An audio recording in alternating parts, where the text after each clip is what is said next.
lebih sikit sebelum bermulanya peperiksaan akhir.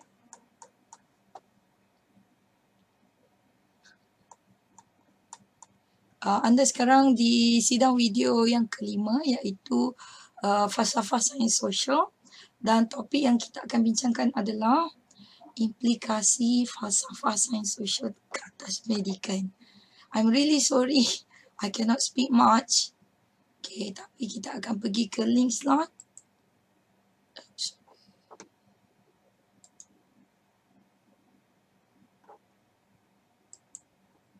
Sorry. Slide anda boleh dapati di sini, ataupun ini pun boleh juga, slide yang ni. Very sensitive.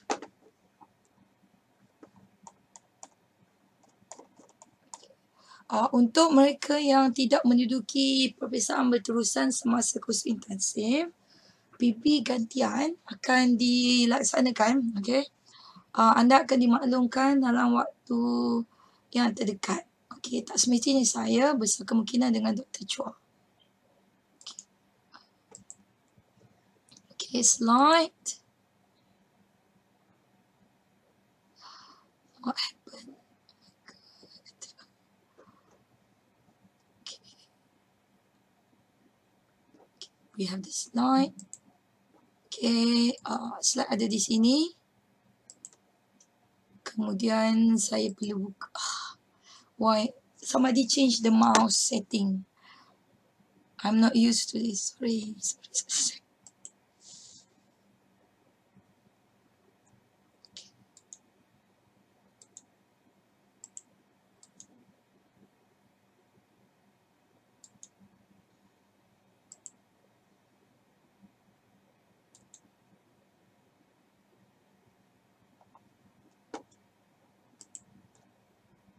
And sorry for the slow internet as well.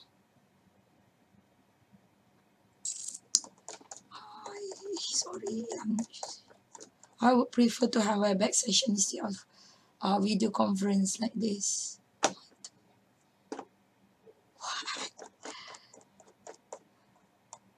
Okay, sorry. What happened with the mouse? Okay. Hey, I cannot control the mouse. Sorry. I'm not touching the mouse. It's moving.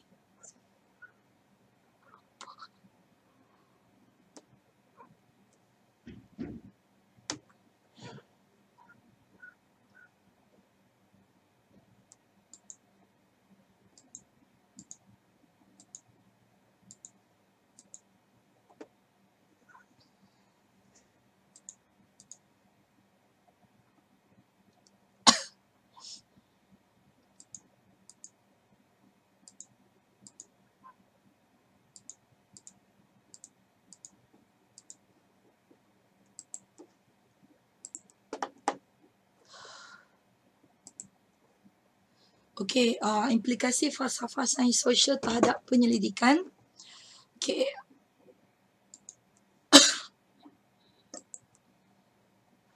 Di akhir perbincangan sesi hari ini, okey, saya tak akan baca.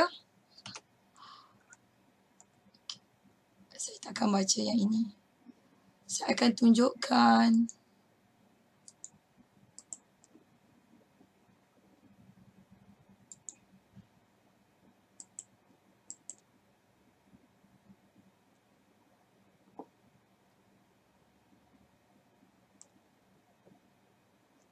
Topik ini bertujuan untuk 1. Memperkasakan, empower, pemilihan pendekatan penyelidikan untuk bidang masing-masing sama ada antropologi, sosiologi, ekonomi atau sains politik. 2. Memberi justifikasi pemilihan pendekatan dan menempatkannya bersesuaian dengan bidang masing-masing. Secara tidak langsung, topik ini masih menyentuh persoalan ontologi, epistemologi dan falsafah untuk penyelidikan bidang sains sosial. Selain itu, saya turut membincangkan isu berkaitan metodologi dan reka bentuk penyelidikan. Ini amat penting untuk menghasilkan cadangan penyelidikan yang berkualitas. Okay, so the link to this one is also available at the portal. Okay, I will share on the Facebook as well. Okay, itu adalah objektif.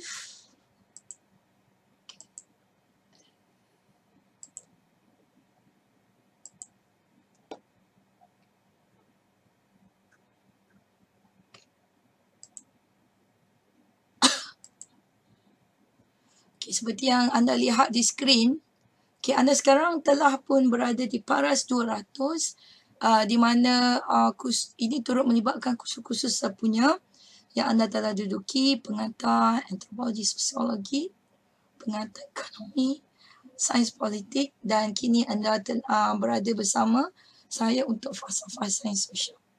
Okey, untuk Paras 200 ini juga anda adalah masing-masing menurut bidang, okey, akan meneliti kaedah asas pendidikan kualitatif kuantitatif untuk major and source,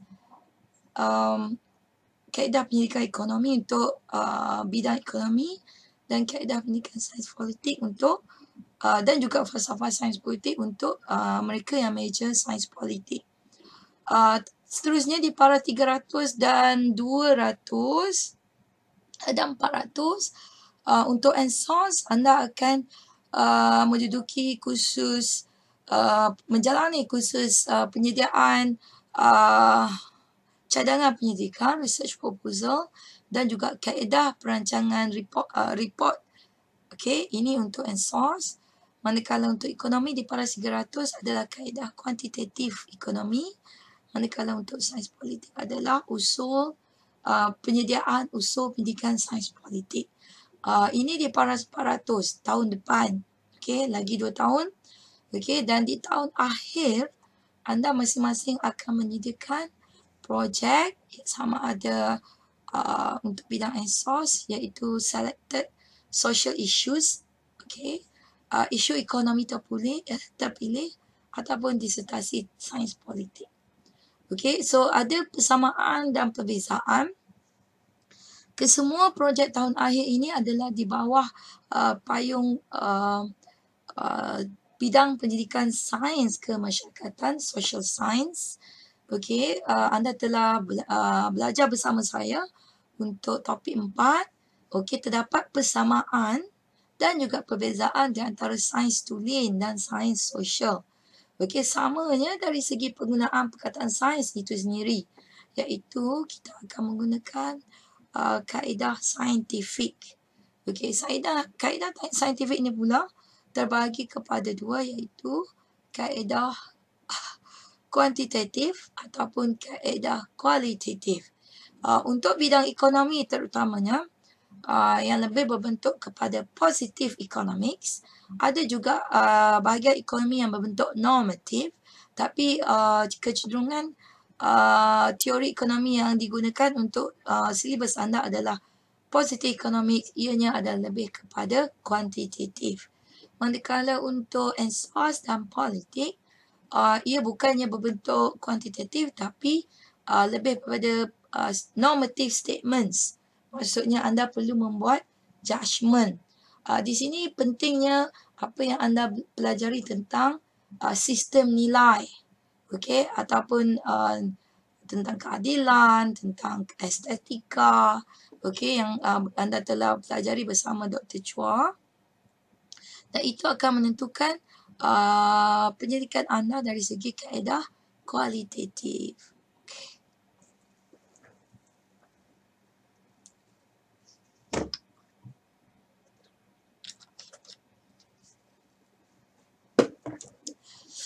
Okay, ini adalah peringkat asas penyelidikan. I think this one.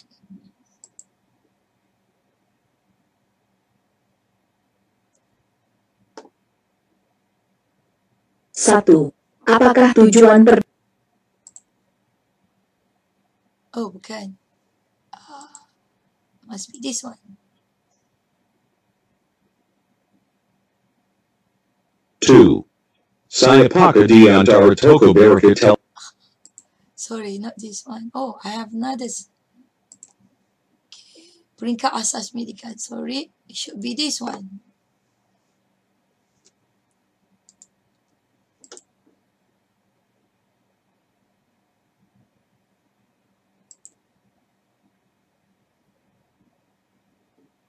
Ini merujuk Peringkat asas penyelidikan menurut Daly adalah 1. Memilih permasalahan penyelidikan, objektif dan menyatakan hipotesis. 2. Merumuskan reka bentuk penyelidikan. 3. Mengumpul data. 4. Pengkodan dan menganalisis data. 5. Menganalisis hasil penyelidikan untuk menguji hipotesis. So remember this girl. So she's talking about peringkat asas pendidikan. So jangan tunggu sehingga tahun akhir di peringkat penyediaan kertas cadangan pendidikan baru anda nak fikirkan apakah permasalahan ataupun isu yang anda ingin kaji. Okay? Sepatutnya sekarang ni contoh saya boleh cerita dari segi bidang ekonomi. Di Paras 200 anda mengikuti kursus JKE 213 wang dan perbankan, labor economics, mikro dan makro lagi. Maka di situ ada banyak teori-teori ekonomi yang anda boleh gunakan untuk membincangkan satu-satu permasalahan ataupun isu dari segi dunia ekonomi. Okey, dan anda perlu tentukan apakah objektif yang anda ingin capai. Dari situ anda boleh tahu apakah hipotesis yang ingin dibentuk. Okey, seterusnya anda akan ketahui di situ berdasarkan isu ataupun permasalahan kajian, ini disebut sebagai problem statements. Okey, itu akan menjurus kepada objektif kajian dan akan anda boleh rumuskan reka bentuk kajian sama ada kuantitatif, kualitatif, data primary, data sekunder. Okey, perlukan survey, perlukan interview atau perlukan kajian perpustakaan. Okey, itu adalah reka bentuk pendidikan. Di peringkat mengumpul data, okey, anda perlu tahu sama ada boleh dapat ke tak boleh dapat data tersebut. Maksudnya, contoh dia ada seorang pelajar saya, bukannya program sarjana muda, program sarjana. Beliau ingin mengkaji tentang non-revenue water.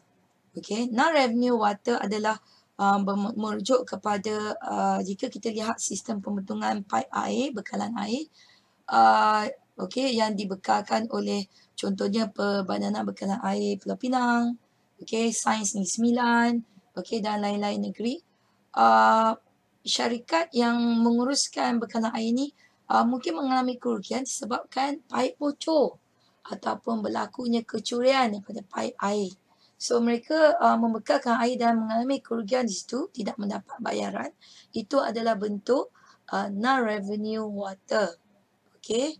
Masalahnya, model kajian pelajar ini untuk melihat isunya adalah apakah faktor yang menyumbang terhadap peningkatan non-revenue water untuk negeri-negeri terpilih di Malaysia.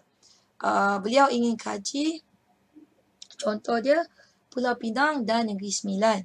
Okey, ini akan merujuk kepada faktor-faktor dari segi bilangan penduduk sebab makin ramai penduduk terutamanya apabila terdapatnya kelompok-kelompok yang akan melakukan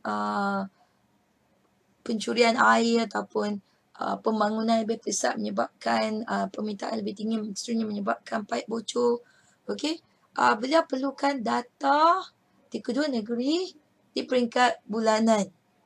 Sedangkan data yang terkumpul di peringkat Malaysia adalah cenderung kepada data tahunan. Okey, tapi untuk data tahunan hanya daripada contohnya daripada tahun 2009 kepada 2016. Okey, tahun ni data belum keluar lagi. Jadi untuk 2009-2016, okey, ada 7 atau 8 observation pemerhatian di peringkat nasional untuk dua negeri. Maksudnya lebih kurang 8 kali 2, 16 observation. Ini menurut kaedah kuantitatif, iaitu untuk bidang ekonomi, adalah sampel yang terlalu kecil. Dan ini akan mengganggu kesahihan, validity, analisis data tersebut. Okey, maka terdapat masalah di situ, data tidak boleh didapati. Okey, so pastikan Jika anda perlu pergi keluar untuk interview ataupun fokus group discussion ataupun kajian pustaka, okey, data-data yang anda perlukan boleh didapati sama ada melalui apa yang saya sebutkan tadi, data primary atau data sekunder, semua-semua data atas talian ataupun daripada agensi-agensi yang berkenaan. Begitu juga dengan cara pengkodan dan menganalisis data. Terutamanya apabila anda yang pada bidang ANSOS ataupun bidang sains politik melakukan focus group discussion ataupun interview, expert interview. Okey, bagaimana anda ingin kodkan, kategorikan hasil temu bual tersebut untuk dianalisis. Okey, ini adalah peringkat-peringkat kajian. Okey, anda perlu analisis hasil penyelidikan. Ini perlu kembali kepada permasalahan dan hasil yang anda ingin capai, iaitu objektif. Okey, sakit sangat tekak saya. Okey, seterusnya. Okey, apakah nilai kajian? Mengapa anda ingin lakukan kajian penyelidikan sains sosial? Okey, nilainya terhadap umum adalah ini akan memberi input ataupun maklum balas kepada pihak pembuat dasar. Contoh dia, kerajaan sekarang ini di peringkat untuk menggubal akta jenayah seksual terhadap kanak-kanak dari segi online sexual grooming untuk children. Okay, I think you know banyak kes-kes yang berlaku disebabkan kepesatan teknologi, terutamanya social media. Kanak-kanak kini dengan akses terhadap gadget seperti iPad, smartphone, okay, komputer, dan kemudiannya walaupun Facebook contohnya mestilah untuk pengguna yang berumur 12 tahun ke atas. Terdapat ibu bapa yang membenarkan anak-anak akses terhadap Facebook, YouTube, okey, dan WeChat. Okey, saya tak berapa arif. Okey, jadi di situ wujudnya social grooming anak anda. Okey, hati-hati. Okey, yang menggunakan gadget, social media tersebut berkenalan dengan individu yang tak dikenali, yang berselindung di sebalik tabir rakan sebaya. Kononnya sama-sama 10 tahun, sama-sama 8 tahun, sama-sama jantina, sama-sama Islam. Tapi mungkin sebenarnya lelaki dewasa, wanita dewasa yang mempunyai niat-niat jahat. Dan mereka ini akan nanti membawa kepada unlawful sex, okay, rape, okay, dan lain-lain lagi. Okay, jadi perlunya di sini kajian sosial untuk melihat apakah faktor-faktor yang menyumbang terhadap contoh peningkatan jenayah kanak-kanak. Okay, jenayah rogol, bukan kanak-kanak sahaja, bukan wanita sahaja, lelaki pun kini dirogol. Okay, jadi hasil kajian anda tersebut akan membantu pembuat dasar, pihak kerajaan, pihak NGO, badan berkanun, agensi kerajaan untuk melaksanakan dasar-dasar pencegahan, membantu pemulihan dan sebagainya. Ini melibatkan kaedah saintifik untuk mengumpul dan menganalisis data. Ini perlu tepat. Kita tak mahu melihat satu-satu kes dan daripada satu kes terpencil untuk kita generalisekan, umumkan menjadi satu akta jenayah. Contoh dia. Begitu juga contohnya kahwin bawah umur di bawah 16 tahun. Bawah 16 tahun perlu kelulusan kelulusan Jabatan Agama kalau untuk orang Islam.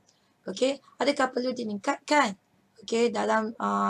dalam konteks senario semasa? Itu juga perlukan kajian. Bukannya diubah sewenang-wenangnya. Itu perlu tepat.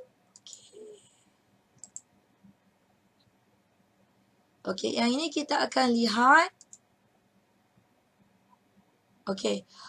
Dua kaedah yang cenderung digunakan apabila kita membincangkan kaedah pendidikan sains sosial, sama ada bidang SOS, bidang ekonomi atau bidang sains politik. Bidang ekonomi selalunya adalah menggunakan kaedah kuantitatif, iaitu yang lebih cenderung kepada positivism. Okey, untuk SOS dan sains politik, dia mungkin juga menggunakan kedua-dua positivism dan juga interpretivism. Ini adalah di mana anda melihat di sini, positivism juga dikenali sebagai top-down approach, macroeconomics terutamanya, social system, structural theory. Kita melihat dari atas, okey, dan mengkaji masyarakat secara umumnya, okey, dan menggunakan kaedah statistik, questionnaire, okey. Manakala untuk kaedah interpretivist, okey, ini adalah bottom up approach, okey, lebih berbentuk mikro, di mana akan mengkaji individu sebelum dirumuskan untuk masyarakat secara umumnya. Ini adalah social action theory. Adalah penting untuk mengkaji masyarakat itu melalui kajian individu. Dan ahli sosiologi dipercayai bahawa ahli sosiologi patut menggunakan kaedah ataupun pendekatan yang mendalam untuk mengkaji masyarakat. Menggunakan kaedah seperti pemerhatian. Okey, anda pergi ke pemerhatian bermaksud contoh dia anda ingin melihat gelagat kanak-kanak di dalam bilik darjah, okey, untuk guru, okey, pendidikan. Maka guru akan diobserve, kanak-kanak pelajar ini, murid ni akan diobserve, okey, dengan pengkaji ataupun penyelidik itu berada di dalam kelas yang sama. Okey, begitu juga anda ingin melakukan kajian pemasaran. Anda akan duduk contoh dia di supermarket, okey, nak perhatikan apakah gerak laku, okey, pengunjung supermarket, mana yang dituju, dia akan ambil rak yang atas ke, rak yang bawah ke, yang depan ke, yang belakang ke. Di situ akan menentukan dari segi positioning sesuatu produk, okey. Begitu juga in-depth interview, contoh dia menjelang pilihan raya. Ini dari segi sains politik. Anda ingin mengkaji tentang okay, I don't know much about politik. Tapi maksudnya anda ingin membuat peramalan. Okay, parti politik manakah yang akan cenderung meraih undi.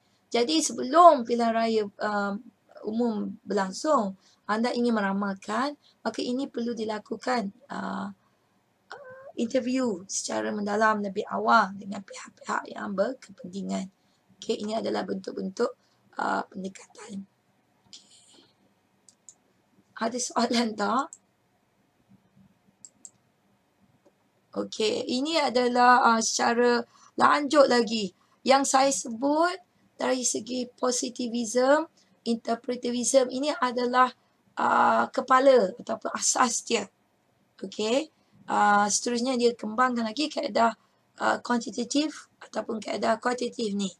Okey, contoh dia dari segi ekonomi. Okey, saya boleh bincangkan.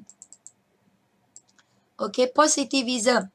Okey, bukan ekonomi sahaja.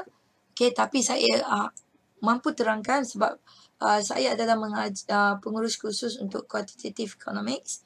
Okey, kecenderungan untuk menggunakan kaedah kuantitatif, regression, analisis ANOVA, time series, hypothesis testing, dan juga index numbers,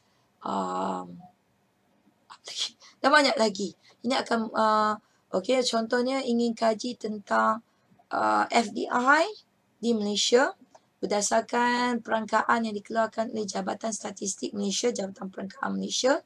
Okey. Tujuannya untuk tujuan peramalan, untuk mengkaji perlu tak kerajaan sediakan infrastruktur, contoh dia.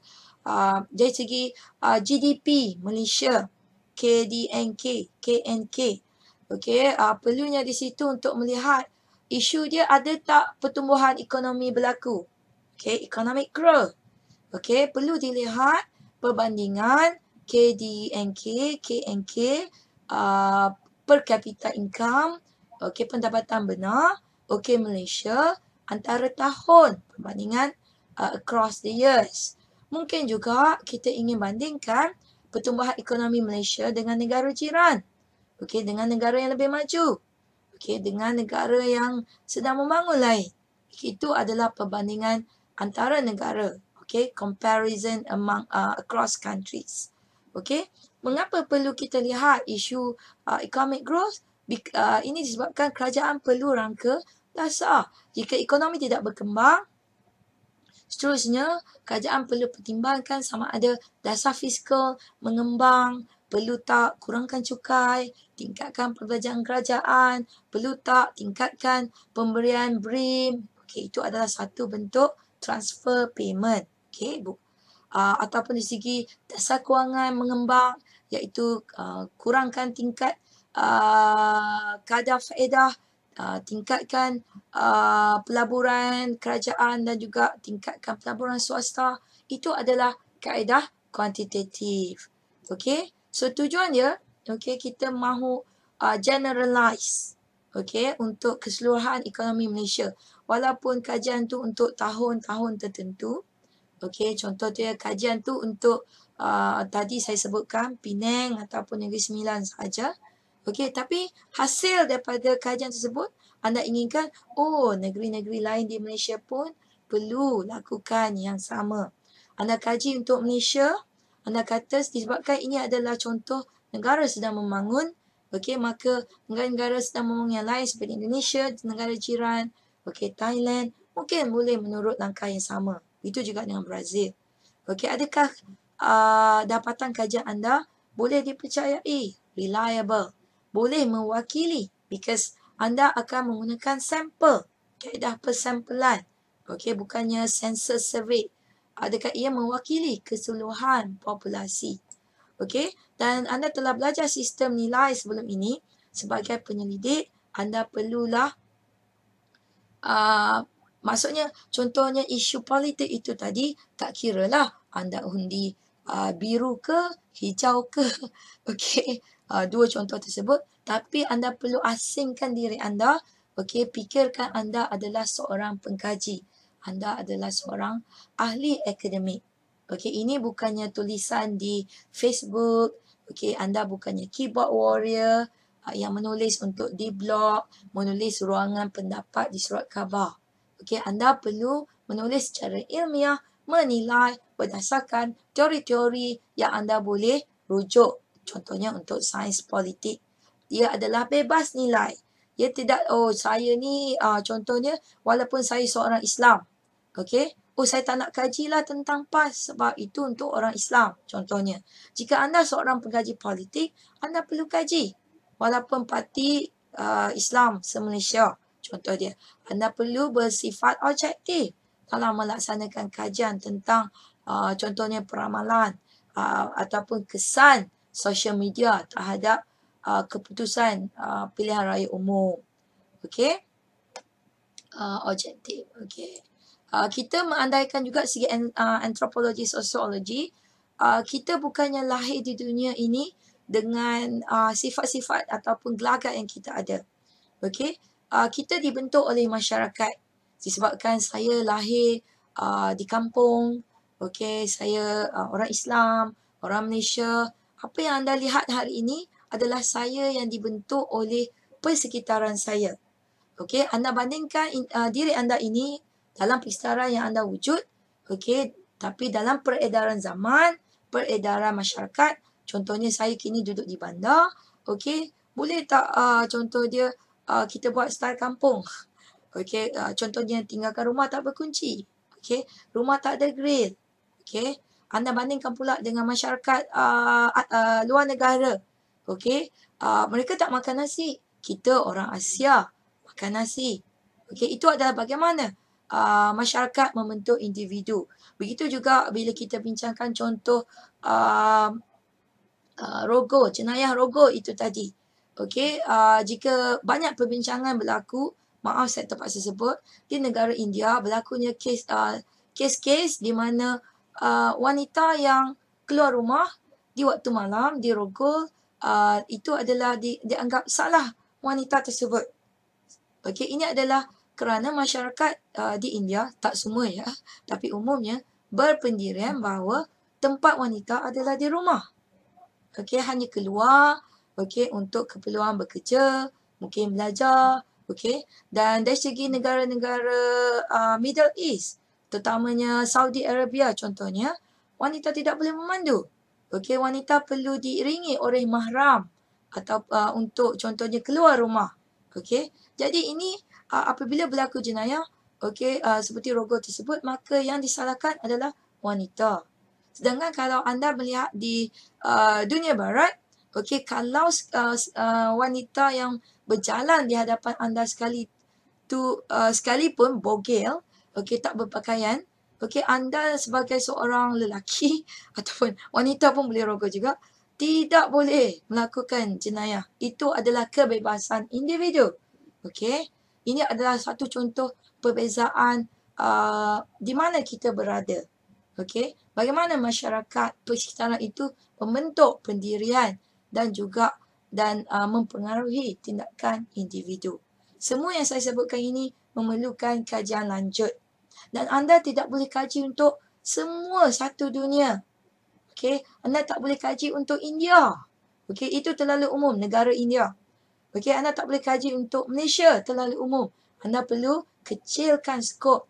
Okey, contoh dia faktor-faktor yang mempengaruhi peningkatan jenayah rogol di kalangan kanak-kanak, okey, di umur ataupun di luar bandar. Okey, nampak tak skop yang makin kecil, barulah anda boleh lihat di situ. Okey, seterusnya kita akan lihat okey perspektif ataupun pendekatan interpretivism ataupun interpretisme. Okey, ini adalah memerlukan pemahaman. Okey, kita perlu kaji di situ apa dari segi emosi, segi perasaan, dia adalah berbentuk kualitatif, bukannya kuantitatif. Ini agak kompleks dan memerlukan pemahaman yang pelbagai. Kaedah yang digunakan adalah kaedah kualitatif, pemerhatian peserta, okey, melihat dokumen-dokumen. Contohnya kalau bidang sejarah, okey, anda perlu kaji perjanjian Pangkor, okey. Walaupun perjanjian Pangkor itu di abad zaman kolonial, zaman penjajahan British, lama dah. Tapi contohnya anda ingin kaji perjanjian Pangkor kerana ingin lihat dari segi dasar tu macam mana. Sebab sekarang ni penting untuk kita lihat pula contoh apabila berlaku pertindanan klaim di Laut Selatan di antara China, Malaysia, Singapura, okey, dan Indonesia. Okey, so perlu dirujuk dokumen-dokumen sejarah. Okey, kajian yang interpretism ini lebih merujuk kepada kedalaman. Okey, data yang lebih rich, kaya. Okey, dan ia kepentingan responden itu. Validity adalah ujian validity adalah sangat penting. Okey. Ini kita melihat bagaimana individu akan membentuk society. Okey. Contohnya anda ingin kaji segi politik. Bagaimana Donald Trump, Presiden United States yang baru dilantik bermula Januari tahun ini. Bagaimana naiknya beliau sebagai presiden itu menimbulkan beberapa isu ataupun perspektif untuk kajian lanjut. Daripada seorang individu sahaja, bagaimana ia boleh kelompok yang menentang terorisme, menentang Islam, ada juga yang mendukung Islam di United States. Anda perlu pergilah ke US untuk kaji. Mungkin juga kita berminat melihat bagaimana seseorang individu, bagaimana anda ingin menira dari segi marketing. Kajian pemasaran. Saya melihat skop yang lebih luas. Walaupun terkeluar pada sains kemasyarakatan. Anda ingin mengkaji kenapa kita membeli sesuatu barangan. Jika anda faham bagaimana proses seseorang individu itu membeli. Contohnya, saya baru membeli sebuah komputer riba. Okey, saya beli berdasarkan maklum balas, okey, word of mouth. Saya tanya rakan sepejabat, okey, apa brand yang mereka beli, dari segi baik buruknya, ada garanti. Jadi kalau anda sebagai seorang marketer, pemasar, jika anda tahu, untuk peringkat profesional, okey, komputer yang lebih di paras tinggi, word of mouth, okey, amat penting. Bukannya iklan di TV. Okey, contoh dia. Okey, cukuplah tu, tak larat dah. Okey, saya telah terangkan. Okay. Ini adalah lagi lanjut. Okey, perbezaan. Ini anda perlu kaitkan ya, dari segi ontologi, epistemologi, metodologi. Ini adalah anda akan temui berulang-ulang. Because ini adalah the core of falsafah sains sosial. Okey, dari segi konsep kewujudan itu sendiri.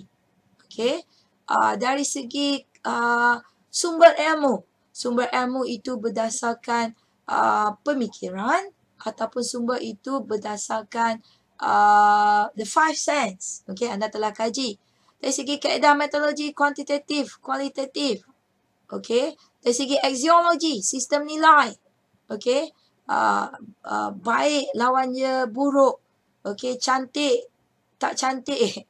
Okey, itu adalah apa yang anda perlu kaji.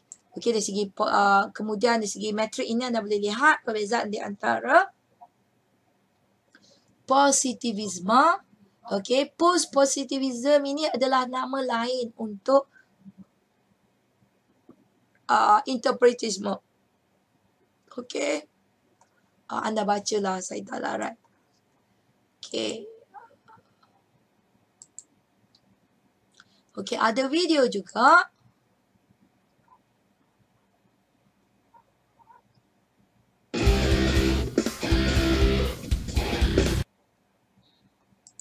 Okay, I think minit ke-10. A little bit about our friend Auguste Comte. Okay, so remember who is this Auguste Comte? Okay, it's a French name. Okay, jangan Comte pula. Okay, this is the father of positivism. Okay, positive philosophy. So minit ke-10. Okay, I can't remember now. And his positive philosophy. Now, first of all, let's clear up what we mean by the word positive. A lot of times, ini yang saya terangkan. Okey, dari segi penggunaan terma. Okey, banyak pelajar falsafah sains sosial apabila menggunakan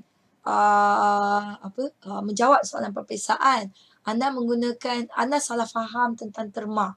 Okey, so dalam bahasa Melayu memang ada perkataan positif. Nilai positif. Okey, nombor positif. Okey, itu adalah maksud yang berbeza berbanding dengan terma positivisme, positivism ataupun positisme yang kita gunakan dalam falsafah sains sosial. Sorry. Okay. Okay, I'm moving too fast.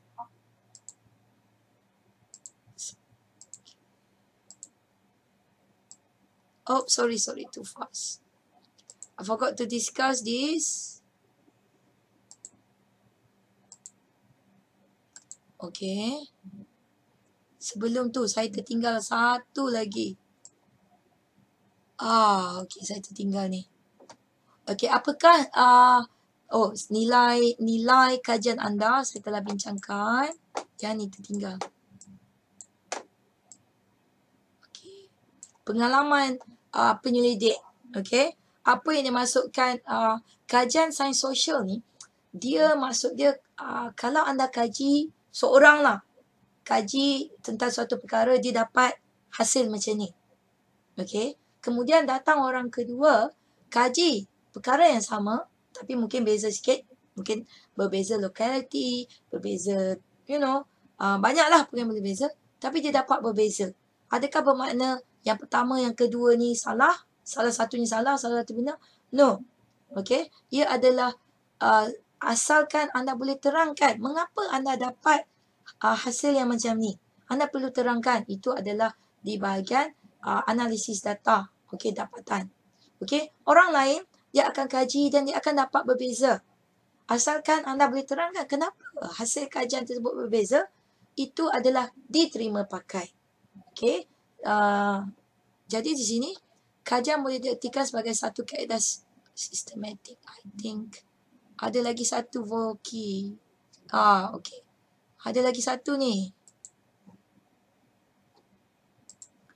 Tentang kajian sains sosial.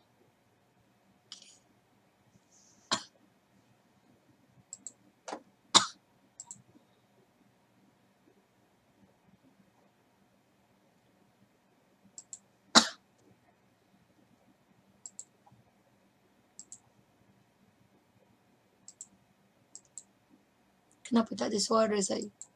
Perdebatan kajian sains sosial menurut pengalaman penyelidik, kajian boleh diartikan sebagai satu kaedah yang sistematik bagi mengkaji sesuatu permasalahan yang tertentu sama ada dalam bidang sains sosial atau sains tulen.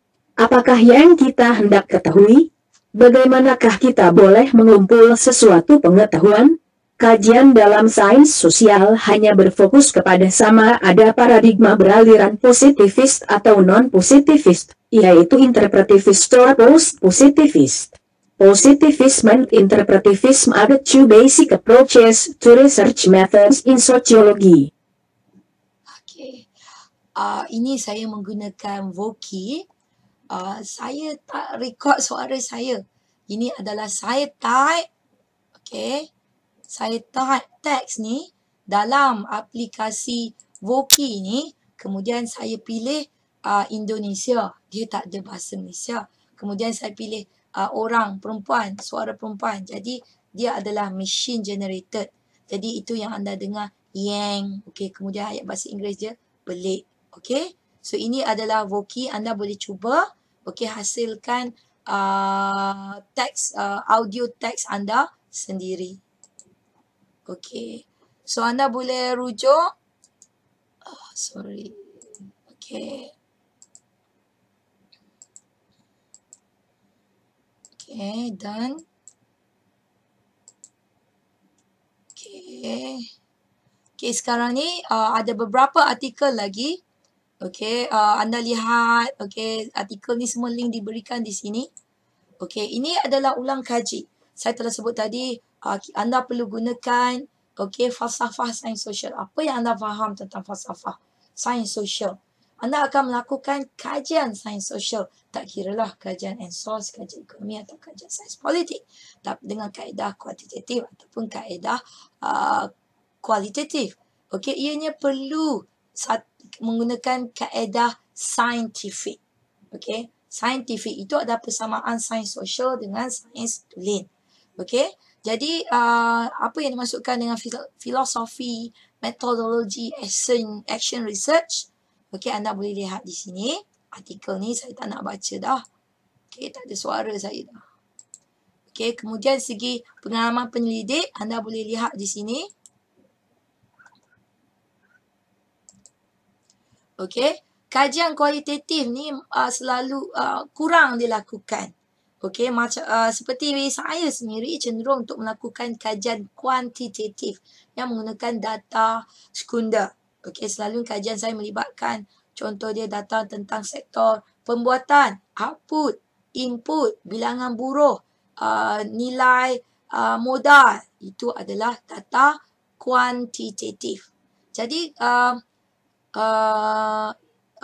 Yusof ni telah memperdebatkan bahawa kaedah penyelidikan kuantitatif ni adalah sama hebat. Bukannya orang kata kuantitatif adalah lebih utama daripada kualitatif. Ia bergantung kepada keperluan ataupun maksud ataupun isu, permasalahan serta objektif yang anda ingin capai. Jika objektif boleh dicapai menggunakan kaedah kuantitatif, go ahead. Jika objektif anda, permasalahan anda lebih cenderung dicapai dengan menggunakan kaedah kuantitatif, maka kaedah kuantitatif inilah yang perlu digunakan. Okey, anda boleh baca lebih lanjut. Okey, anda juga akan diperkenalkan, masih lagi membincangkan positivism, okey, non-positivism. Okey, ini tadi saya telah sentuh apakah yang dikatakan nilai kajian social science. Projek tahun akhir tu adalah ilmu baru. Mungkin bagi anda ia adalah satu semangat kecil because anda masih lagi di peringkat dilatih. Jika anda sambung di peringkat sarjana muda, sarjana masters ataupun doktor falsafah PhD dan seterusnya, bekerja sebagai penyelidik sama ada di agensi kerajaan, di NGO ataupun di mana sahaja, anda akan lihat kepentingan kajian sains kemasyarakatan anda. Apakah cabaran-cabarannya? Anda perlu baca, okey, bagaimana ingin dapatkan sumber kewangan, okey. Anda perlu pastikan tadi apabila anda melakukan kajian menggunakan kaedah kuantitatif atau kualitatif, data primary, data sekunder, perlu survey, perlu interview. Okey, untuk projek tahun akhir tiada funding. Okey, anda perlu gunakan poket sendiri. Okey, pihak PJJ hanya boleh keluarkan satu surat untuk membolehkan anda pergi ke agensi ataupun syarikat atau individu.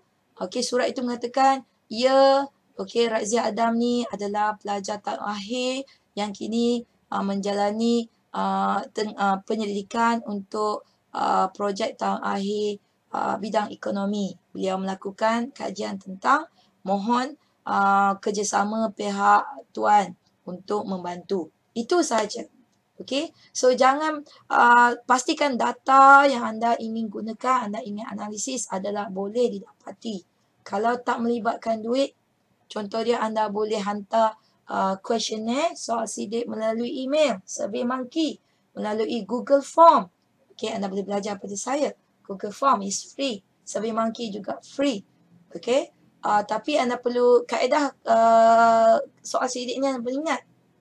Tak semua orang akan balas. Okey, dan anda tak boleh pilih kawan-kawan untuk jawab soal selidik. Itu adalah bias. Okey, ada banyak isu yang anda perlu pertimbangkan. Sila baca ya. Okey, artikel lain, okey, ini adalah membincangkan positivis dan positivis. Ini adalah berlawanan ataupun saling melengkapi. Okey, itu adalah persoalan. Okey, anda boleh baca. Okey, di sini artikel ni saya telah sertakan. Okey, dan ada lagi satu link yang saya ingin tunjuk. Okey, ini pun diberi. Okey, ini adalah Quizlet. Okey, ini pun percuma. Okey, contoh yang saya telah start di sini. Okey.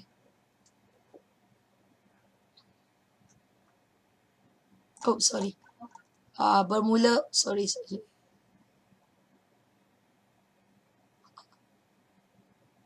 The mouse is very sensitive. Okey, anda boleh cuba jawab, tapi di sini anda boleh belajar bahasa Inggeris juga. Contoh dia define ethics. This concerns itself with right and wrong, good and bad, justice and injustice, in the conduct of individuals and states, epistemology, or the theory of knowledge, the inquiry into the nature, extent and justification of human knowledge. Ya, ini pula What are normative questions? These are questions concerning what ought to be the case, what we should do, and what is right and wrong or just and unjust. Ini adalah tentang penyataan atau persoalan yang apa yang patut, okay, apa yang kita patut buat. Okay, so this is not positive statement, positive question. This is normative questions. Okay, anthropology ni pasal apa? What is anthropology typically concerned with? This field. What is political science typically concerned with? This field of study may study the concerned with various policy field of study is typically concerned with how to maximize welfare, subject to the normative assumption that welfare is what we ought to maximize. Okey, anda boleh gunakan. Okey, itu adalah dari segi anda ingin belajar satu-satu istilah. Ini berbentuk flashcard. Maksud dia macam anda ada anak tadika, okey, muka depan, soalan. Okey, pusing. Okey, adalah jawapan ataupun penerangan. Anda boleh gunakan learn. Okey. Untuk penerangan yang ni, apa jawapan dia? Anda dah belajar tadi. Anda perlu type. Okey. Kemudian anda boleh gunakan spell. Type sahaja apa yang anda dengar. What do the traditional questions of the philosophy of social science reflect? Oh, susah sangat tu. Panjang. Okey. Kemudian anda boleh gunakan test. Ini soalan short answer. Ini soalan matching. A match dengan pernyataan yang mana? B dengan statement 1 ke 2 ke? Okay, multiple choice. Anda boleh jawab. Okay. Kemudian anda boleh belajar match kan? Okay, dia kena match. Dia kalau match, dia tak match, dia tak boleh. Okay, ini banyak sangat. Okay, ada masa di sini. Okay, statement apa? Ini agak susah ya kalau anda, sebab panjang sangat. Sepatutnya buat style anak anda yang tadika tu simple-simple lah. Ini bukan saya buat, orang yang buat. Kemudian anda boleh main. Okay, kalau yang lelaki mungkin suka main. Okay, anda boleh pilih easy. Okay, istilah. Okay, anda perlu type. Okay, sebelum asteroid anda menjadi meteor tu melanggar bumi. Okay. Ini slow. Ini tengah turun ni. Okay, apakah jawapan dia? Adakah sains ni sama mencabar ataupun okay, saya tak tahu. Okay, saya tak nak jawab. Okay, so you can play with this. Okay, so do explore. Dan anda boleh gunakan kaedah pembelajaran ni juga. Okay, dia tak jawab. Okay, tak apalah, saya tutup. Okay, Quizlet adalah percuma. Semua aplikasi yang saya perkenalkan adalah percuma. Anda hanya perlu sign up. Okay, sign up ni untuk account. Okay, sekarang yang ada quiz. Okay. Bincangan falsafah penyelidikan sains sosial. A. Menghasilkan teori sosial yang boleh diterima umum. B. Menguji teori yang sedia ada untuk meningkatkan mutunya. C. Membentuk paradigma sains sosial yang sama untuk semua sains. D. Memahami isu-isu dalam penghasilan pengetahuan sains sosial. E. Menghasilkan perbincangan yang bermutu tentang masalah sosial. Okey, itu adalah soalan. Boleh jawab? Okey, siapa yang hadir hari ini? Boleh jawab ke? Okey. Soalan kuis yang kedua. Okey, saya baru sebut panjang umur pakcik ni.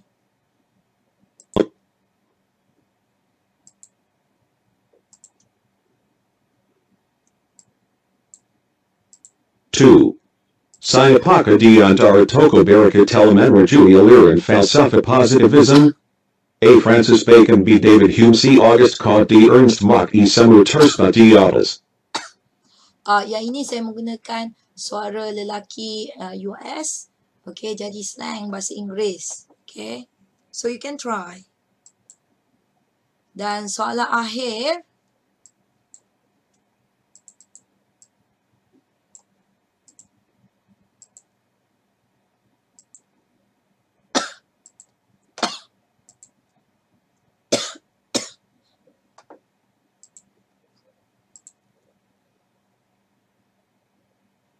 Tiga.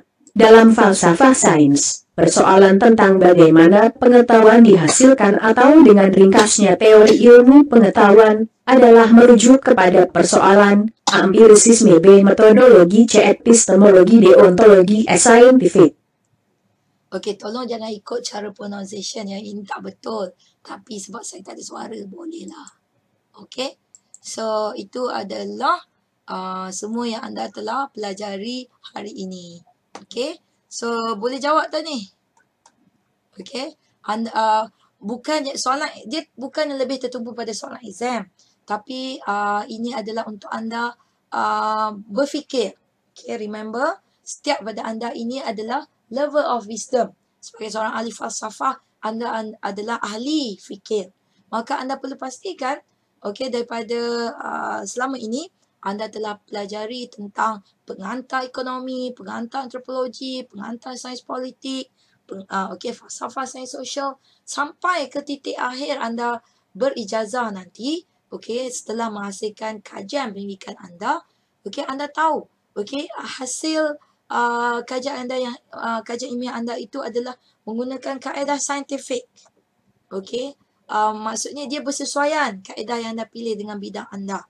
Anda tahu dari segi konsep kewujudan itu sendiri, konsep sumber ilmu itu sendiri, metodologi, yang digunakan untuk kajian sains sosial. Kaedah kuantitatif, kaedah kualitatif, dan juga dari segi kajian ni maksud dia kita gunakan bukan suka-suka. Kajian ini berfungsi untuk menyelesaikan masalah. Jadi apa yang anda lakukan seharusnya menyelesaikan satu aspek kecil permasalahan yang masyarakat berdepan. Dari segi isu jenayah sosial seperti rogol, jenayah seksual terhadap kanak-kanak, even poligami kalau dari segi agama, politik, pilihan raya, politik dari segi rasuah juga, kemudian segi ekonomi, pertumbuhan ekonomi, kadar upah minima. Contohnya kita ni ramai yang bising tentang kenaikan harga petrol di pasaran. Dari segi floating price. Maksud dia harga petrol sekarang ni floating secara mingguan ya. Saya ingat daripada bulanan kepada mingguan. Daripada bila kerajaan announce sekarang ni kepada bulanan. Adakah anda ingin kaji kesan dia terhadap sektor mana? Sektor isi rumah, sektor firma, ataupun anda ingin melihat implikasi, ataupun anda ingin kaji dari segi sebelum dasar ini diperkenalkan, dan apabila dasar ini diperkenalkan, itu juga boleh dikaji. Jadi jangan sibuk sebagai orang kata sembang-sembang kedai kopi, ataupun keyboard warrior. Maksudnya ini peluang anda, untuk menjadi seorang ahli fikir dengan menggunakan ilmu yang anda pelajari untuk menyumbang kepada masyarakat, untuk menghasilkan satu ilmu baru yang sangat kecil. Penghasilan yang anda berdasarkan kajian anda lakukan itu ada sangat kecil. Jadi itu semangat anda, dan itu akan membolehkan anda bergraduat dan sebagai seorang bergraduat dengan sarjana muda lah, barulah layak bergelar graduan. Saya rasa dah tak ada suara. So itu saja yang masa yang kita ada untuk hari ini. Terima kasih kerana bersama dengan saya. Sorry for the suara. Saya akan benarkan anda untuk lihat rakaman tahun lepas. Harapnya mutu yang lebih baik, tapi tak sama. Bahan ada yang berubah. Seperti yang saya bincangkan hari ini. Ada soalan, mohon link ke portal ataupun Facebook ataupun Open Learning. Thank you very much. Assalamualaikum dan salam sejahtera.